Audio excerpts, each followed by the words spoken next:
समय पहले मैं एक बस स्टैंड पर खड़ा था और बस आने का इंतजार कर रहा था क्योंकि मेरा एक दोस्त वहां पर आने वाला था। मैं मोबाइल पर बिजी था। अचानक मेरे सामने एक व्यक्ति और उसका छोटा यही 12-13 साल का लड़का मेरे सामने खड़े थे। मैंने पूछा, क्या चाहिए अंकल जी? वो बोला, बेटा हमें खाना खिला दो, हम पूरे दिन से भूखे हैं।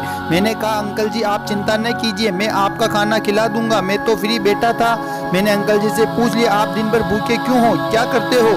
अंकल जी ने जवाब दिया, बेटे हम दिहाड़ी मजदूर है, यहीं बस स्टैंड के पास में एक तरपाल की झोपड़ी बनाकर रहते हैं। इसकी माँ और मैं दिन भर मेहनत करते हैं और खाना खाकर सो जाते हैं, लेकिन इस समय इसकी माँ सरकारी अस्पताल में भर्ती है, उसका इलाज चल रहा है, जिसके कारण मुझे अकेला मजदूरी पर जाना पड़ रहा है।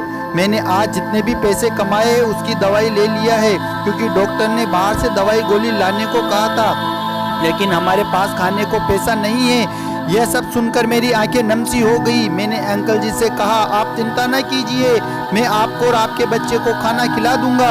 मैंने अंकल जी से कहा, चलिए। मैंने होटल की तरफ इशारा करते हुए कहा, आपको खाना खिलाता हूँ। तभी अंकल ने मुझे रोक दिया और कहा, नहीं बेटे, वहाँ ज़्यादा रुपए लगते हैं, आप सरकार की तरफ से 10 रुपए में एक व्यक्ति का खाना मिलता है, हम दोनों को वहाँ खाना खिला दीजिए। मैंने कहा, अंकल आप होटल में चलिए, अच्छा खाना खा लीजिए। लेकिन उस व्यक्ति ने कहा, नहीं बेटे, हम हर रोज यहीं खाते हैं और आज वहाँ खा लेंगे, जिससे क्या हो जाएगा, और वैसे भी आज हम अपने पैसे से खाना नहीं खा रहे हैं। मेरी बहुत कोशिश करने के बाद भी वे व्यक्ति खाना खाने होटल में नहीं गए हैं। तब मैंने 20 रुपए के 2 टोकन लिए हैं और उनको खाना मिल गया है। दोनों नीचे जमीन पर बैठकर खाना खा रहे थे और उनके चेहरे पर बहुत खुशी थी। मैंने उनसे पूछा, अंकल और खाना चाहिए क्या? वो बोले, नहीं बेटा, हमारा पेट भर गया है। दोनों ने आराम से खाना खाया लिया और व्यक्ति कहने लगा, भगवान तेरा भला करे बेटा। तभी मैंने कहा, अंकल आप ये 500 रुपये ले जाइए और आंटी के लिए खाना और दवाई ले लेना।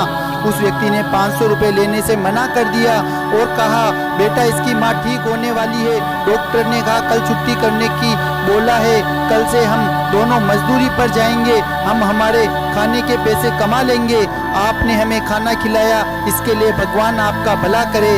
दोस्तों, इस समय मेरी आंखों में आंसू आ रहे थे। इतनी मुसीबत होने के बावजूद भी वो व्यक्ति पैसे लेने को तैयार नहीं थे। इतनी ईमानदारी मैंने आज तक कहीं नहीं देखी थी। मैंने बहुत कोशिश करने के बाद वो व्यक्ति 500 रुपये लेने के लिए तैयार हुआ है। मैंने उसको 500 रुपये दिया और कुछ फल दिए। वो व्यक्ति बहुत खुश था और उसका छोटा बच्चा भी बहुत खुश था, और यकीन मानिए मैं उन दोनों से बहुत ज़्यादा खुश था। मेरे जीवन में मैंने ऐसी खुशी आज तक कभी महसूस नहीं की थी। दोस्तों, यह एक सच्ची घटना है और ये घटना नवंबर 2020 की है, जब मैं पाटन से उज्जैन की ओर आ रहा था और मेरा दोस्त कोटा से एग्जाम देकर आ रहा था। हम दोनों जॉब इंटरव्यू के लिए उज्जैन आ रहे थे। उस दिन मैं बहुत खुश था और बहुत प्रसन्न भी था। ऐसी खुशी कभी नहीं हुई थी।